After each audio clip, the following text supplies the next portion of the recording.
Denis Lavant, comédien, Emmanuel Bourdieu, réalisateur, c'est Louis-Ferdinand Céline, deux clowns pour une catastrophe. Ce film événement, Emmanuel Bourdieu, pourquoi deux clowns pour une catastrophe? Oh là, c'est un titre qui vient de Céline lui-même en fait, qui donne un peu la note pour moi. C'est un film qui est dans une forme de dérision que Céline peut avoir sur lui-même. Et en même temps, ce qui pointe, ce vers quoi on se dirige, c'est quand même une catastrophe Oui. qui n'est pas du tout dérisoire. Évidemment, c'est cet immense écrivain, Voyage au bout de la nuit. Il y a derrière cet homme, un autre homme, antisémite, un écrivain maudit. Denis Lavant? Oui. C'est celui-là que vous incarnez. Bah oui, c'est le bonhomme qui est passionnant parce qu'il est plein de contradictions. C'est ça que je trouve... il est très, très humain, finalement. Il représente un individu d'une époque où, effectivement, dans la société française, c'était presque... Il y avait un antisémitisme banal, même un racisme absolument banal, même une homophobie, même... Oui. une Et il est tout misogynie. ça à la fois, lui. Il dit tout ça. Il exprime. Je ne sais pas s'il est tout ça, fondamentalement, mais en tout cas, il l'exprime par bouffée, par pulsion, et donc il entretient une sorte de rage, Oui. de misanthropie absolue qui, effectivement, qui aujourd'hui serait absolument inacceptable. On pourrait pas dire le quart ou le dixième de ce qu'il dit Oui.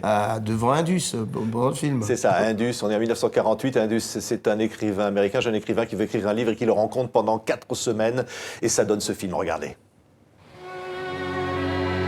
Professeur! Professeur! Le professeur Indus de la Chicago University himself. My dear, Celine and his wife gave me an excellent welcome. Qu'est-ce que la littérature? Le contraire de la vérité. Now I am convinced that I will write a great book. Vous permettez, je ne voudrais surtout pas oublier. I am going to step into his creative lair. Votre manière de dire les choses, c'est tellement étonnant. Vous croyez qu'on en veut votre vie? J'ai un putain de contrat sur le dos, vous voulez dire. Ce garçon t'adore. Imagine, un juif défend Céline. Ah, voilà le rabbin! Ce livre est une aubaine, à condition que tu fasses attention à ce que tu dis. J'ai toujours été fasciné par le charme qu'ils exercent sur les femmes.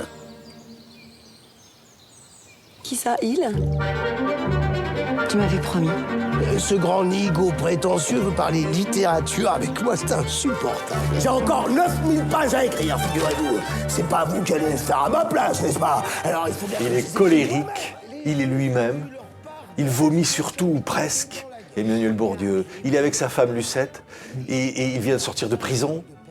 Il est accusé d'antisémitisme, il va peut-être y retourner. Il espère peut-être que cet écrivain juif va l'aider.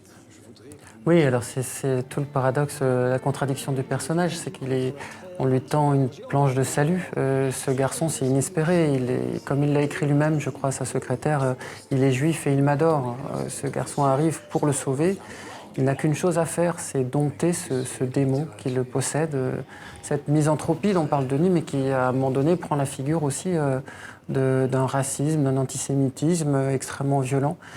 Et contre son propre intérêt, il ne peut pas s'empêcher de le laisser paraître et de mettre en déroute ce pauvre garçon qui ne lui voulait que du bien, d'une certaine manière. C'est ça, finalement, Denis Lavant. Fascinant, parfois attachant, souvent exaspérant. Oui. Oui, c'est un vrai personnage de théâtre aussi. C'est un bouffon, c'est une sorte d'histrion. En même temps, moi, je pense que son rapport avec Indus, son intérêt, c'est pas totalement prémédité. Parce que c'est un type qui réagit par instinct. Il dit, il y a Lucette qui lui rappelle que ce gars, il a fait signer une pétition pour lui par des grands artistes américains, qu'il a soutenu, qu'il a presque empêché qu'il soit extradé. Mais en même temps, il réagit de façon épidermique.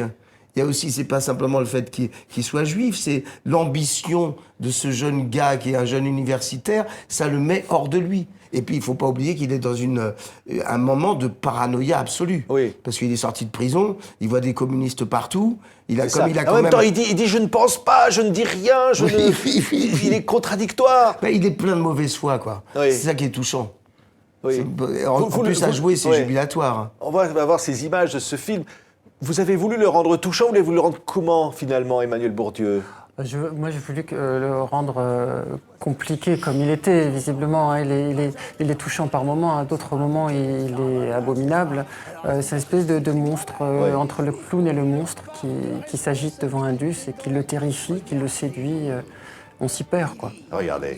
Jamais eu de persécution juive en France. Comment êtes-vous devenu antisémite? Je croyais que vous ne vouliez parler que de mon style. Je voudrais que vous m'expliquiez. Je l'ai défendu contre la terre entière. J'ai engagé mon honneur. Savez-vous ce que nous sommes, Indus? Deux clowns pour une catastrophe. Non, attendez. Mais non, ça serait trop facile. Je t'emmène en enfer avec moi, ordure! Mais qu'est-ce que c'est la littérature? Le contraire de la vérité. Denis Lavant, on y trouve une matière dans cette incroyable Céline aussi, dans ses mots. Il y a tout. Oui, bah c'est surtout c'est de l'oralité, quoi. C'est-à-dire, moi, je suis vraiment parti quand j'ai commencé à travailler, parce que je l'ai abordé au théâtre avant. Ça a été déjà ma première réflexion de savoir si je pouvais me permettre d'endosser ce monstre ou pas, pendant une durée. En plus, au théâtre, ça dure longtemps. Et je suis vraiment parti, une fois que je me dis, oui, je prends. C'est intéressant de montrer cet homme dans toutes ses contradictions.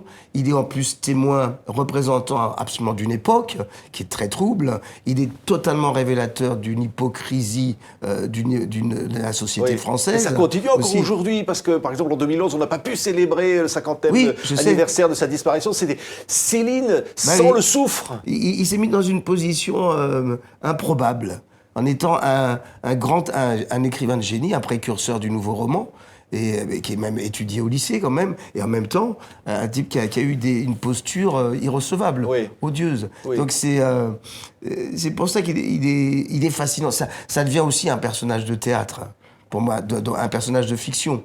Il peut me faire penser au Père Ubu, à un moment donné, ou à Jarry, qui à un moment donné de sa vie endosse la personnalité du Père Ubu, et se manifeste dans la vie en Père Ubu. Donc c'est un comédien. Il est en train de jouer, il s'exprime de façon très forte, avec beaucoup de brio. C'est ça aussi qu'on ne peut pas lui ôter, quoi. Il a une verve incroyable, il a une fabrication de langage qui est monstrueuse. Et monstrueux dans tous les sens du terme aussi. Quand il dit « les Juifs ont autant de responsabilités qu'Hitler dans la guerre oui. Ah oui, il dit des propos à l'emporte-pièce, une sorte de bon sens populaire, absurde. Mais il pense ce qu'il dit, Emmanuel Bourdieu. C'est très difficile à dire. Je pense qu'il est aussi prisonnier d'un personnage qui s'est inventé lui-même. À un moment donné, il est rentré dans ce pseudonyme, hein, Céline, qui lui venait de sa famille, de sa belle famille, et il est parti comme sa grand-mère, non? De sa grand-mère, c'est sa grand-mère. J'ai un doute. Qui venait de sa grand-mère, et donc il est rentré dans ce personnage qui peu à peu a commis quand même ces pamphlets antisémites extrêmement violents. Et ça lui colle à la peau, et là, il est en train de se dépêtrer avec ça. Il joue, c'est comme un comédien qui ne sait plus très bien. Oui, parce qu'il y a une sorte de dépersonnalisation, parce qu'il est le docteur des touches, parce que quand même, on le voit... Il est médecin aussi. On le voit comme praticien, quand il soigne la blessure d'Indus. Il est Louis-Ferdinand Céline, l'écrivain, et il est Bardamu, aussi le personnage dans lequel il se projette dans la plupart de ses romans. Donc c'est effectivement, on ne sait plus où est la vérité de ce bonhomme, finalement. Il est emporté par son destin, pathétique. On le verra, notamment à la fin du film, quelque part emporté vers sa propre fin. Il construit finalement sa tombe. C'est quelqu'un qui aimait bien le désastre, hein, de toute façon, qui aimait bien se débattre dans cette espèce de ténèbres comme ça. Parfois, on a l'impression qu'il le crée quand même. C'est la catastrophe, il l'a créé pour mieux s'y exprimer. Et quand même, il s'est consumé aussi par l'écriture. C'est un énorme travailleur. Hein. C'est-à-dire, il a sué sang et eau sur la page pour sculpter son style, pour sculpter sa phrase, et pour,